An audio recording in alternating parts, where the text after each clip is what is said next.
Okay. For to raise your hand, you should be able to see, if you're on your phone, if you tap on the screen, you'll see a section that says reactions, or if you're on your laptop, it says reactions. You can tap on that and you'll have the options to raise your hand. It should be in yellow for anyone. Actually, do not have that feature. Yes. I just have the clap. The clap. Okay, that's fine too. That I'll just look for that and see if anyone wants to raise their hand. Did anyone else have a comment? I wanted to answer the question about what were the interesting parts of the book. Dawn had her hand. Yeah. Sorry, I'm playing with the clap too. I don't think I had the feature. Yeah.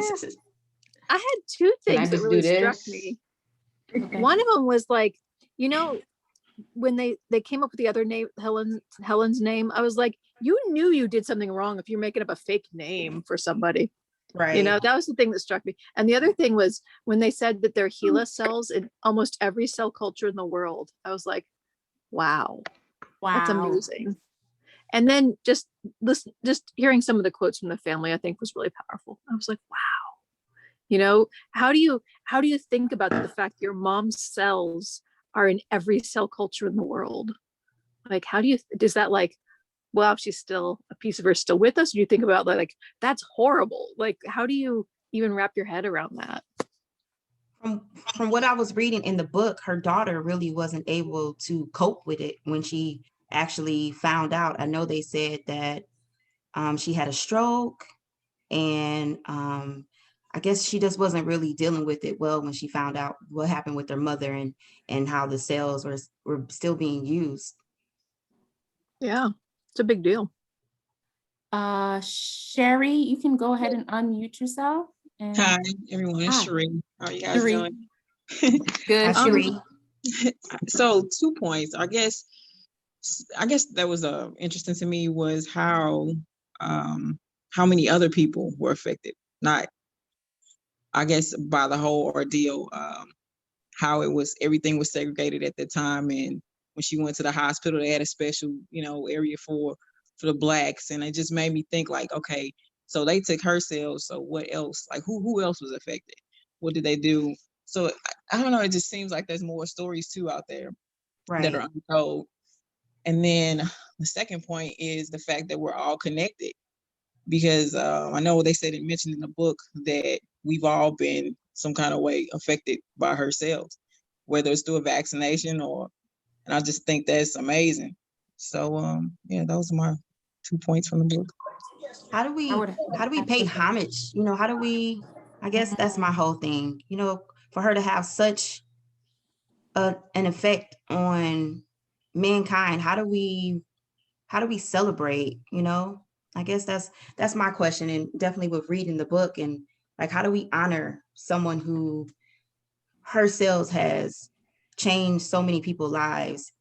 Like, how do we honor a person that, that has made that big of a contribution? Good question. I kind of felt like this book was honoring her, like it just telling her story and writing the movie about it and making it really known what a big contribution she made without even knowing it. But also talking about the bad parts, right? Talking about the bad parts and the good parts, like. Yeah. I still feel like there's a lot of people that don't know about it, they don't know what happened to her. I agree. Christy, I see you have your hand raised. If you can go ahead and unmute and make your comment or respond. Oh yeah, I just wanted to talk about the 2 points that I found interesting.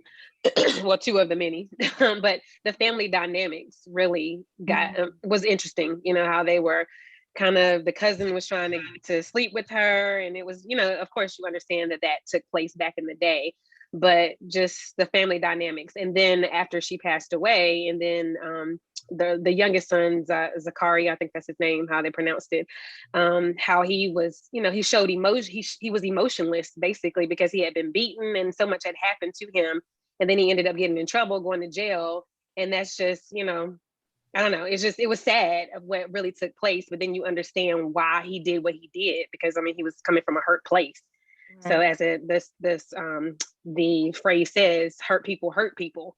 So it's just interesting how that all transpired. But the one thing that did get him to show emotions was when they gave him the picture of his mom's cells highlighted. So that was cool to see. Wow. The next person, Keita, you have your hand raised. You want to unmute yourself? Hi, it's Sequita. Oh, hey, Sequita. Hey, yeah, sorry. I don't know why the Zoom has my name cut off like that. But I didn't know about her until I actually had to take a course while I was getting my master's degree in regulatory affairs. And they had us read this book. And it has become one of my favorite books after reading it. I think the one point I wanted to make is that she had to advocate for herself to be seen because, you know, they just didn't really want to see her in the capacity or, you know, the dynamic around Black women are so strong and everything. And it's how you don't need to be seen and everything is okay, you're good. And then she had to advocate for like really being seen, but then them using her cells, you know, unbeknownst to her.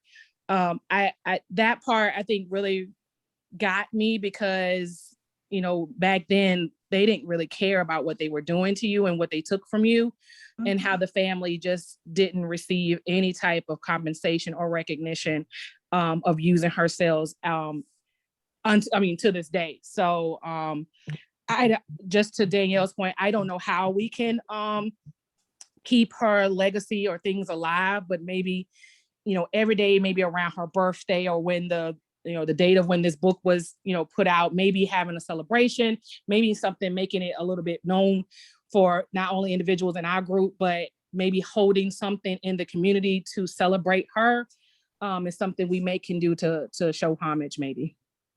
I like that. I can have appreciation for that, especially I want to hone in on the point you made about her not being recognized. I was pretty shocked to learn about the timeline for her family finding out about this. Mm-hmm. You know, I could play devil's advocate and say, you know, hey, well, maybe that family didn't have shouldn't have had technically access to knowing that because, you know, nowadays there's HIPAA. Well, what's the likelihood that a participant is going to share that information with their family? We do encourage patients or participants to share this information with their family when they participate in a clinical trial, but they don't have to necessarily. They can keep it private, and we're not at liberty to share that information with family members unless, you know, we're asked to do that, or, you know, we're given that permission from the patient. But at the same time, it's like, I don't know what the word is for it, but it's just unreal to find that out without any information being given to me until 20 years later, after my mother has passed or after my family member has passed. Well over 20 years. And then to find out later after that blow, you know, because it wasn't until 1973 that the Lax family learned for the first time that Henrietta's cells were still alive. And then only to find out a few years later that it was being commercialized. So how did you guys feel about that in particular when you read that part in the book, that wow, they didn't find out about this until 20 years after her passing? We have It's a couple of people. Violation. Okay. Sorry. No. I was just saying, I was just gonna let you guys talk because I see a couple of hands that were raised. Okay, yeah, if you could call out the people who have their hands raised. What was Keishelle? Keishelle, Okay. were you? I didn't want to cut you off or anything. No, you're fine, love. I was just saying it was just a complete violation overall. Even after her death and passing, it's still like they violated her still by not giving her family any type of compensation or not even allowing her family to have the option to say, okay, I need you to stop this, because they continuously use her cells. I think I read in one part of the book that she had like so many cells, like over billions of cells, that it corrupted around like the world twice, something like that. Correct me if I'm wrong. Yeah. But no, that's right. It's just the fact that you all are still spreading her cells. And I know they can't take back what they already have out there, but I feel like there should be some type of compensation and anything. And I feel like I don't even know if they have like any legal any legal help at the moment? Still at this day? I'm about to say, I know the lawyer, the guy that they trusted, was I guess dishonest, and so I guess he was probably trying to get money himself. But I know they had mentioned that about they did try and get someone to be a lawyer. So I don't know if I don't know if they have a new lawyer or not. Does anyone? There's been I haven't seen anything. What I do know is that in terms of mitigating or stopping something similar to this from happening, you guys would notice in the if you look at consent forms involving blood banks, any banking of cells, they put that language now in there in those consent forms to stop anyone from trying to claim any compensation for the use of their contributions in the research study. So in that sense, in general, as a whole, I know when it comes to some oncology consents and genetic cell banking, they do put that language in there in the consent forms to prevent, I guess, what happened here with Henrietta Lacks to that degree. I'm going to read a comment that just came into the chat. Let's see. Well, okay. Nadia says they should at least be given good health care without worrying about not having insurance. Dawn Laney, you touched basically on kind of what I said. Do you think that our standard ICF language on sample ownership and use of tissue would have been enough to inform Warren Henrietta? It feels not enough to me, but I'm not sure what would be enough. I would have to agree with you, Dawn, because based on the religious feelings of the family, like how they fought, what they believed in, I don't think it would have been enough. I think they would have still felt like, of course, knowing the family, they probably wouldn't have felt comfortable enough with the language, even by today's standard, because I know when I've consented folks and I fully explained to them what's going on with their cells and when it's banked, what's the first thing you hear? I don't want you guys sharing that information with anybody, so that's what I've heard a lot. I don't know what your experiences have been, but I know a lot of people who are very wary about sharing their, sharing their samples. They become very protective of that information. So Jasmine has her hand raised. Yeah, Jasmine has a question. Ahead, Jasmine. Mm-hmm. I don't have a question. I'm just gonna make a statement off of what Danielle was saying, what we could do to honor her. Well, every August 1st, they celebrate Henrietta Lacks on her birthday. Last year it was her 100th birthday, and this year it'll be her 101 birthday. So we could do something in honor on August 1st. Okay, that sounds good. Christy. Hey, I was just gonna go back to the whole thing about I guess her sales and them acquiring her sales without her permission. From what I thought they was trying to get away with it because it was considered quote unquote medical waste. So has anybody dealt with medical waste in their current positions, and how do you deal with that? Like who does it belong to? Because that was a spin that I heard that's how they got away with it. I've never had to deal with medical waste. Have you, Danielle? No. But what I guess they like with them taking the tissue, that wasn't, like they literally, like cut her and took her tissue. So I thought they got it from the tumor that they I could have it wrong. No, it's fine. I just remember reading that they took tissue from healthy, like they took the tissue where, her healthy tissue, and then they also took tissue from, I guess, her cancerous tissue. So it just was like when I read that and when they were just describing it in the book and how they kind of, it just made it sound like that had to be super painful, because I can imagine during then I don't know how, it comes to anesthesia and how, if they really had something, but it was really gut wrenching to read that this is what they were doing, and that, she just told her family like, hey, I'm just going to get fixed. Like, I'll be back. I'm just going to the hospital. She didn't want her family to worry. And so I think that's, and a lot. And then also too, what I was reading, that a lot of Black women during that time, when it comes to their health and medical, they didn't really talk about it like that, And so just like I guess reading the book where she was talking about, I guess, was it her cousin, or when she was talking to the family member about the lump that she felt? Yes, it was one of her cousins Okay. that came over Yeah. to her grandfather's house.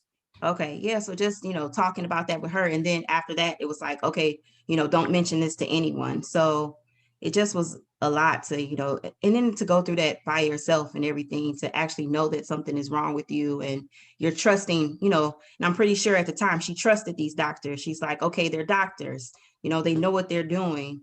And, just, I couldn't imagine going through that experience and just trying to, a lot of times when I'm reading the book, to kind of actually like visually, in my mind, kind of seeing like how this all played out. And just, I don't know, it was a lot. I had to put the book down, like, wait a minute. I'm like, wait a minute. I'm like, they did this. I'm like, oh my goodness. So it definitely was a lot to digest and to, read that this was happening to someone. Right. I think Christy got a question. Yeah, Christy. Oh, no, sorry. Okay. I just raised my hand by accident. Okay. I know Nakia had her hand up earlier. Nakia, did you have a comment? I was just going to touch on the first question about what stuck out to me in the book. And Ms. Williams pretty much touched on it about the genetics part of it, the inbreeding, because you had the cousins that were marrying first cousins, they were having children. And that was another reason why one of Henrietta Lacks's children was placed in the mental ward, because she had a genetic defect based on her having a baby with her first cousin. Right. So that part, they weren't sure. One, because I think that same child was the one that was born, and when the baby was born, the baby's head kind of hit the floor. I think that might have been the same child. But you're right, they still mentioned in the book that the author mentions in the book that they weren't sure, because it could have been the genetic defect, but it could have been also the fact that the child had their head hit the floor, the way the baby was delivered, because the baby was delivered in the home house, in the log cabin, right? Mm-hmm. So, but I think personally, based on what I read on the book,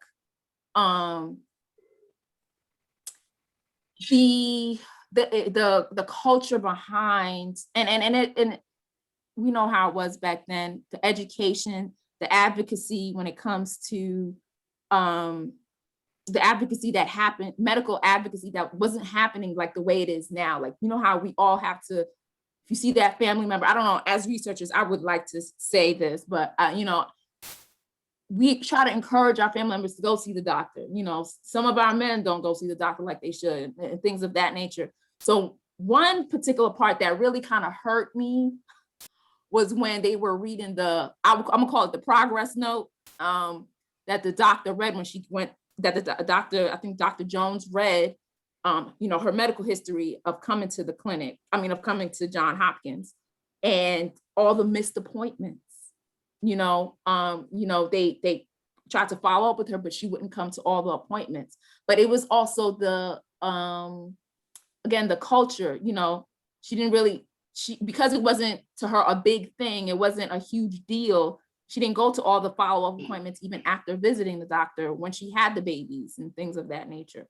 So this is me just, trying to be open-minded, but I think culture plays a part in this as well. Like the education plays a part in this, advocating for yourself plays a part in this, but also the, what is it called? I'm sorry, it escapes me, but the power that the medical provider has. They had, Johns Hopkins and the providers there knew their population. Not everyone's going to come to all the visits. I don't think they weren't pro, let me make sure this family member comes in. Let me make sure this patient comes in. Right. S. Young says, vulnerable population. They were a very vulnerable population, lack of education, where they were, they were just trying to go to work and just keep it moving. you know? I know for a lot of times that, and especially during that time period, people didn't go to the hospital unless it was something severe. So to her, it probably wasn't as severe. And I feel like when they read the progress notes of her, they put her in a category, you know, by, saying, okay, she hasn't came to the hospital, she missed this appointment. So to me, they already have this preconceived, idea about her. And so I think that might definitely have something to do with how they treated her. And, and I'm pretty sure that it just, different times and how people live, during those times, and how like health wasn't always as a top priority. It's just like, okay, well, I'm still breathing. I'm still, I'm okay. Like my arm's not cut off, or, I don't have a limb missing or anything like that. So I think people just really endured because they felt like they had to, like we were talking about, you have to be strong. So because you have to be strong, you have to be strong for your family. And being a mother that doesn't have a lot of education, and then you have kids that you have to worry about. So much is focused on you being this mom and being there for your family. So I think, it has a lot to do with it, probably her family obligations and, not wanting to be away from them, but knowing that at the time that, okay, maybe this is a little bit more serious than what I thought. Right. Michelle? Yes. Yeah, I just want to say a couple thoughts that I felt when reading the book, like the barriers. As we mentioned several times, education is a huge barrier when it comes to the medical background of our people. So with us being in the research world and being in the healthcare world, how can we be proactive and get involved in the community of our own? And even if it's just, I know, like, I don't want to try to cross any HIPAA barriers, but like just kind of say if like there's like medical jargon that a lot of documents have, but people that don't know, like how can we get more involved in the community with helping, even if it's just helping them read like their document from the doctor? Because a lot of times, like for instance, they may say diabetes, but old folks call it sugar and they really don't know the difference. So just simple things like that. I think it has a lot to do with patient advocates and really having, people there that, or knowing who to reach out to if, say, you have some type of medical information and you're not aware, or it's some of the language is not clear to you. And a lot of times people don't always feel comfortable going back to their doctor and asking the doctor questions. So really letting people know that there are patient advocates, and we have quite a few patient advocates in our group. And so just letting people know that they're available if you want to talk to them. And I also think it has a lot to do with us being involved in our community and going to different events that's in the community. Like if it's a health fair, or if it's a, different events where we can talk to people. Because a lot of times, with everything going on right now, they want information. And this is the greatest platform right now because a lot of people are doing Zoom. And, people have I guess in a sense, their ears are open and people are listening. And so I think with COVID, it has definitely opened people's eyes to any underlying health issues that they have. And, I think people are paying more attention because of what has happened, and the fact that we've all had to grieve, it's crazy because we're all grieving at the same time and experience this as a nation where we have to experience this together and really kind of get through this. So I think, just having more meetings and doing more things where we're even talking to our family. I know for me, a lot of times just having that communication with my family members that, I know it kind of changed their perspective. Like I think most of my family is anti-vaccine, but that's another story. But, just going through and just, talking to the family, talking to the community, showing up for, different clinics. And maybe even I think that the clinics have it so hard, like, because, working at the site level and the amount of stress that's happening, I think a lot of times because people a lot of times are overworked and they're underpaid, a lot of things get lost in translation. And maybe sometimes their care is not top notch because the people that are working in these clinics are overloaded with, what they have to do on a day-to-day basis. So it's going to take a lot. I know. Marcadia says medical apartheid covers most of these topics in great detail as to what has happened in our community. I agree. I haven't read medical apartheid, but that is on the list. for sure I don't know if it'll be the next book, but it's on our list. So my next question, and we already touched this part, but are there any additional parts of the book that made you uncomfortable? If so, why did you feel that way? So I know Danielle mentioned, she had to put the book down because, there's just some parts it's just gut wrenching. So is there anyone else that would like to comment about parts of the book that made them uncomfortable? I'll just say for me, I already said it, but the time difference for knowing that the cells were alive to when it was taken out to when it was commercialized really hit me hard because even, and I say that because even if I have to consent someone, one of the first things, no lie, one of the first things I go into detail about, even though they ask us to consent within a timely time frame, I always mention how long your information is going to be on deck, always. Because people tend to miss that at the very end when it talks about your data being shared and all that stuff. I always point out to the participant, your information will be accessed for at least 50 years, depending on the consent form, 3 years. Did you read this part here that says your information will be banked and with this organization indefinitely? Are you comfortable with that? I'm always sure to say that because I don't think people understand really what terms and conditions mean and what they're agreeing to.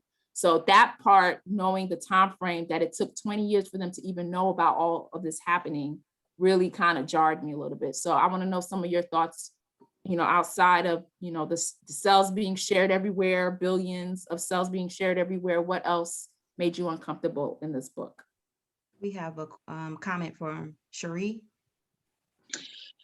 Yeah, so like the other lady said, the whole book was overwhelming, but also her daughter, Elsie, the way she died, nobody visited her after Henrietta, passed along. So no one ever went back to visit her. She dealt with so many things. I think in the movie, so they go to look for her records, Deborah and Rebecca, and they find out of all the things that happened to her. And I just thought like, wow, she kind of dealt with what her mom dealt with in a way. But I found that disturbing. And then Deborah too, like all the stuff she dealt with, her health issues, the whole stress, basically post, I guess, PTSD in a way from dealing with all the things that happened to her mom and not knowing her and just everything. So yeah, that was kind of disturbing, to say the least. Jasmine? Definitely about Elsie being in the mental institution was very alarming and very sad because I work with kids like that and I've actually worked with adults like that as well. But I think the most uncomfortable was finding out she had kids with her cousin. And then after she passed, it seemed like the family just went through more things. Like it didn't get better for them. They had already lost their mom.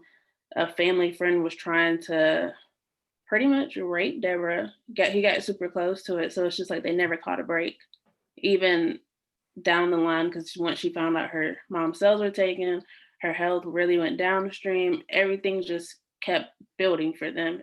There wasn't like a rainbow at the end of the tunnel for them.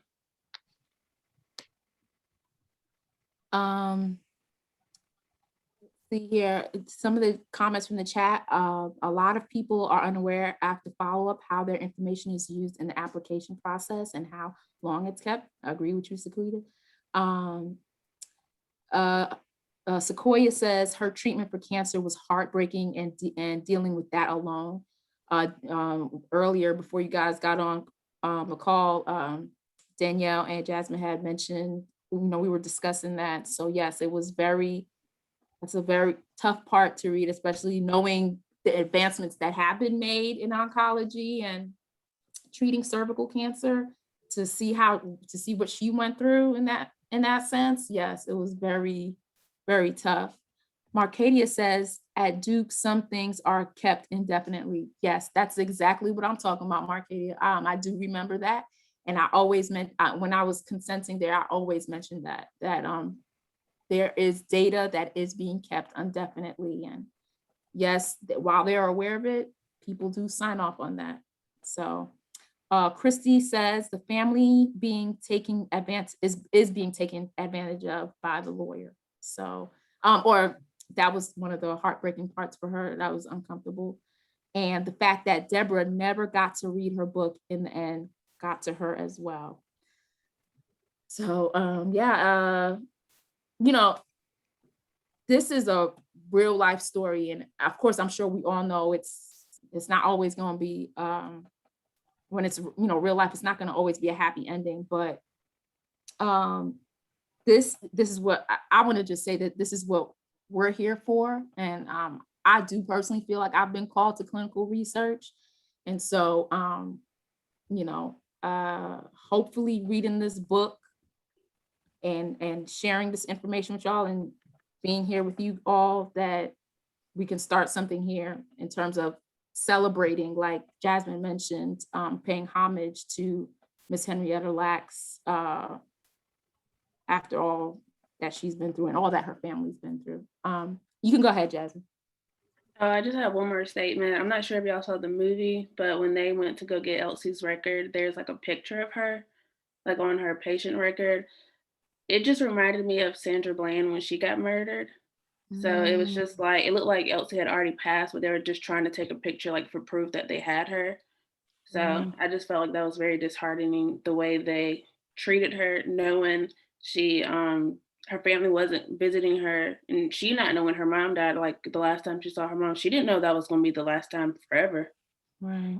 So just knowing that she was really in there by herself and nobody was taking care of her.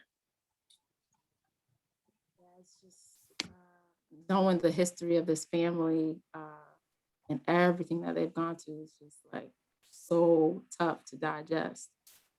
But I feel like this being like the hallmark book to start off on the book club really helps. I don't know, it just helps put things into perspective in terms of how, in our own way, we can't do everything, but in our own way, we can better the processes in terms of research in our own way and within our respective lanes. So in terms of, since we're down to like the last 15 minutes, reflecting upon Henrietta's life, what challenges did she and her family face? What do you think their greatest strengths were? You guys can raise your hands, put it in the chat.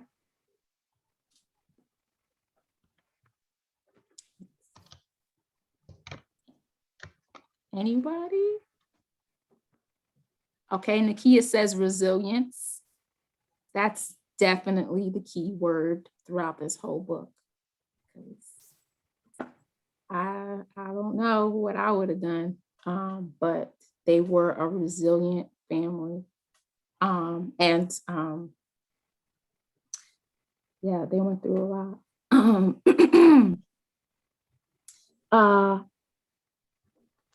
How do you think, in terms of religion, religious faith and scientific understanding play important roles in the lives of the Lacks family? How does religious faith help frame the Lacks family's response and interpretation of the scientific information they receive about Gila? What do you guys think about that? Or what are your responses to that? Well,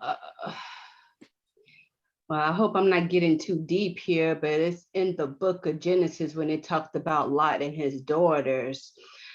I'm touching back on the inbreeding. A lot of it was done to preserve the family line and keep it from going into extinction. And sometimes I wonder if they adopted that biblical perspective and passed it down from generation to generation. And that's why you have these cousins and the inbreeding and the incest. It makes me wonder.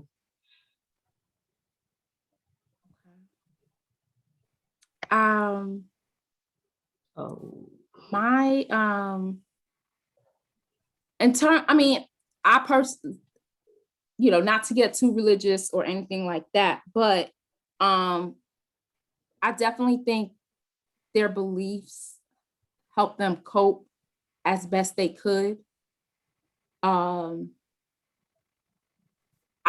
don't know how the religion would have helped them had they learned about this situation with Henrietta cells being spread everywhere. If they found out about it sooner, how they would have dealt with it or handled it any better.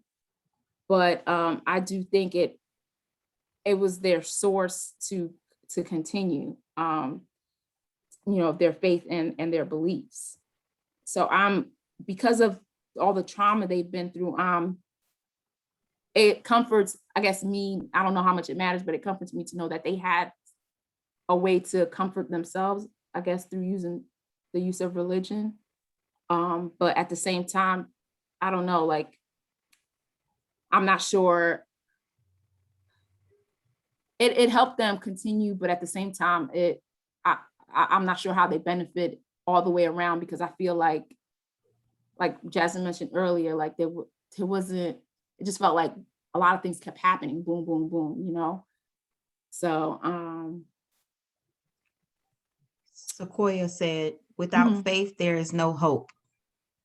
I can agree with that, because I really feel like they had that to hold on to, you know what I mean? Like, they had to do that because just so many things kept happening, so.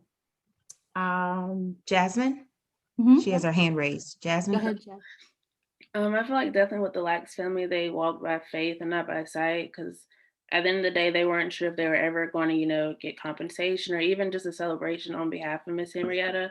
So I definitely think they kept their faith on it. And even now, although they have not been compensated in the end, there is glory. What God has for them, I don't know.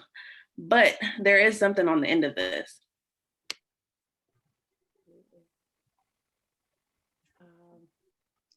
So my official last question is, were you glad you read this book, and would you recommend it to a friend? Absolutely. Absolutely. I'm definitely gonna watch the movie. I haven't watched it yet. I don't know. I just want to see their take on it. So Cherie says yes. Sequoia says definitely. Dawn Laney says 100% would recommend. It's definitely a really good book. I don't really read, but I made that like one of my goals for this year. And I read this book in 2 weeks, and I was pretty surprised. Like, I read like probably like 2 or 3 chapters every day, except on the weekends. But it's definitely a great book. The movie, that's okay. I like the book better. What platform is the movie on? It's on HBO Max, and I think Amazon Prime as well. But the movie didn't go into as much detail as the book did, and that's what I didn't like. It kind of picked up like with Deborah and Rebecca, and I wanted them to start with like the second Henrietta was born. Right. Sakita says, let me see, sorry. She says, absolutely helped me understand my purpose in regulatory, I think it says regulatory. Yeah, regulatory and clinical trials. Sequoia says, I'm going to print her pic and put it in my office as a conversation starter. I like to hear that. I want to talk to her family and figure out a way to, I don't know, have a t-shirt or something to kind of honor her. And, I think that would be something that I'm interested in doing, because I just feel like more people need to know. And I think, like a lot of people said, with the harsh treatments that a lot of African Americans and Black people have faced, that definitely gives you fuel to want to do as much as you can in your job and to let people know. Because I think a lot of times people don't know that there are, Black women, Black men, minorities that are involved in the clinical trials and clinical research process. So it just really makes me want to make a difference and help make a shift, I would say, and let people know that, yes, this has happened in the past, but we're here so we can help mold the future. And so, and being that voice for people, and, being that voice for someone like Henrietta Lacks that didn't have someone that could actually speak up and say like, no, this is not right. And so I think that motivates a lot of us, and why we're really inspired to be in clinical research, because we have a true passion for it, and we want to change people's lives, and we want to do what we can to make a difference. Absolutely. Nakia says, this book, as well as other research books, are important to read to give us an understanding about our medical history, and we are able to relate, I'm sorry, it's scrolling. We're able to relate, relate and inform our community better. Sequise says, it's a great conversation piece, absolutely. Maybe a children's book. Nadia said maybe a children's book about her too, so they can hear about her. Cherie said, in a way, I feel we, BWICR, are Gila, only we're changing the narrative. Exactly. And Marketia said, I think that's a wonderful idea, but definitely taking the right steps and sitting down with a family. Absolutely. I think you have to, what they say, pay respect where respect is due, and, making sure that, that we're letting the family know, like, we understand what happened, and we want to, see what we can do. What, how can we help? How can, whatever, just trying to put it out there and saying that we want to support, you guys as a family, and how can we, as Black women in clinical research, what can we do to help the family and to really, I guess, more attention for Henrietta Lacks. So Jasmine shared Gila100.org. We can find out. Jasmine, you want to touch base on what her that's connection more about?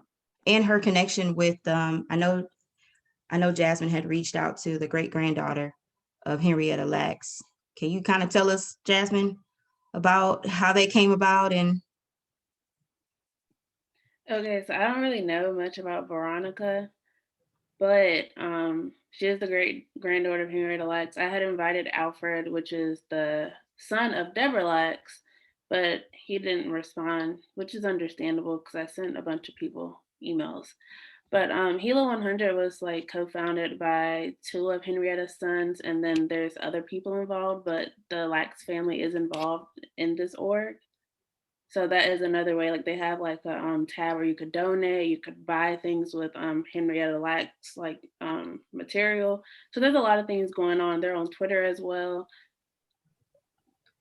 They have another 100 series next month. I believe it's on the 8th. You can register for it, and Veronica and Alfred and other people in the community have like a discussion. I attended the one earlier this month, and it was about COVID-19 and how the HeLa cells are in the COVID vaccine, like they participated in it as well. So those are just other ways. Hopefully they'll respond, because I definitely wanted us to do something and collab with them. Does anyone have any questions or comments? Just out of curiosity, what's the next book? Okay, yep. I'm going to talk with Marlene and Keishel and maybe Jasmine also, and the admins, to kind of see what is our next book. If we had a, is there a certain way that we wanted to conduct the book club with, like, is it almost like a certain theme with us with the books, or, or kind of like almost in a sense like a series that we're trying to follow? So we're going to announce and let everyone know what our next book will be after we have a discussion. Also, one more thing, there is a book written by, I believe it's Lawrence Lacks. It's like a another book about Henrietta Lacks, but in more detail, because Lawrence actually knew Henrietta. The rest of their siblings did not, because she had passed away. So there's that book on Amazon. And then there's a book with Bob Bett and someone else, and That's only on Kindle version on Amazon, but those are two like little short reads to read more about their family and more stories. So I'm reading the book next month. Do you know the title? Not off that. Let me see if I could find it. It just came in today. Okay, I'm about to say sorry, Jasmine. No, you're fine. I definitely did my research and I was just like, there has to be more to this story. I mean, I think it was well researched for sure. It was, I love details, so. Definitely. I know Rebecca had been researching it since she was like in college. So like she spent her time on it. But the book I was referring to is called Henrietta Lacks, The Untold Story by Ron Lacks. Okay. Okay. So do we have any final thoughts from anyone?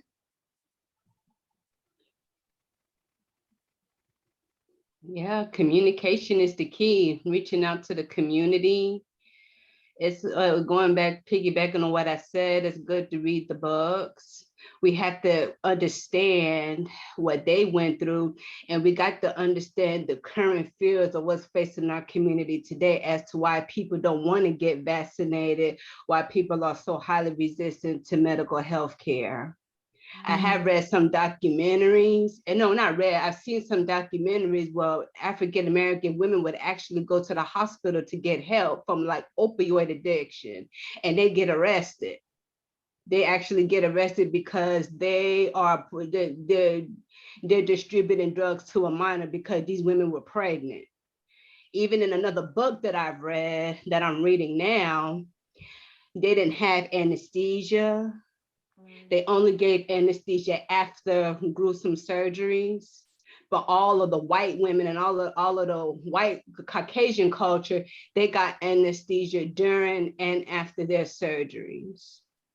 And it's just so important for us to know these things so we can reach out to our families, so we can tap into their fear and then give them an understanding as to why it's so important for us to go to health care, to go to the doctor. Right. And I believe that's another reason why we have one of the highest cases of COVID. It's all relating and it's all coming together, and it's just a vivid picture in my mind. And I could keep going, but I know it's time to go. And I'm making sense, ladies? Absolutely. Oh, yes. Absolutely. I think it's so important for us to make sure that we have a seat at the table, you know, and especially with clinical research, with things that have affected our community. So if there, and I always tell this to everyone, you know, I'm very grateful for everyone being a part of Black women in clinical research, but there are other organizations that need us too. There's ACRP, there's SOCRA, there's so many different other organizations that we can tap in and have a voice. Like, it's important to have a voice in these different organizations so that our concerns, it's heard, you know, like if you're not in the room, then your voice is never heard. Your opinion is, you know, like no one can take your opinion into consideration. So definitely make sure that with being involved in clinical research, that it is, you know, you're involved in many different platforms, not just Black women in clinical research, but other platforms too, to be connected to other people in this industry, because this is how you really make a difference, making sure that you're a well-rounded clinical research professional. So, I gotta agree with you, Daniel. I absolutely agree with you. And, you know, I'll just say this little bit that having the voice, making sure your voice is heard or having that voice in that room is very important. Like you said, even though I've only been in my position that I have right now as a CRA for about a month, and I got kind of comfortable. I'm like, well, Black women in clinical research is on the rise, and I see a lot more faces of color. But being in that room, and I think also Marcadia touched on this when we all met last Friday. So if you weren't there, you missed out. But you know, we're gonna have more meetups. But when it comes to time to be in the room, whether you're on a Clubhouse or if you're on a platform that's for your organization, we're still pretty, you know, I'm the only Black woman in my cohort training right now, you know? So when I get to my project, I don't know how many Black people are on my project once I get assigned. So it's important to get comfortable with being that voice in the room. So, you know, it's like Nakia was saying, you know, it's important to know about this stuff. It's important to have these discussions and be a well-rounded individual when it comes to clinical research, because even though like we see each other and I know I got comfortable, I'm like, well, we are out here. So I don't have to be as, you know, not necessarily loud, but maybe I don't have to always be that voice. But I think there's still work to be done. So Jasmine says, get comfortable with being uncomfortable. We got to make a change. Totally. And I totally agree with that. So I thought I was in a comfort zone. You know, I got to get uncomfortable and just keep doing the work. Yeah, that's when you grow the most, when you're in these uncomfortable situations, and you'll see things really take off. And so I guess, you know, it's past our time. I thank you ladies for joining us tonight. This was amazing to be our first book club meeting. Thank you so much, Marlene, Jasmine, and even Kishelle, but she had to leave early. And you guys have a great night. Bye, Thank guys. you. Thank you for joining us. Hi, thank you. Thanks, everybody. Thank you. You too. Bye.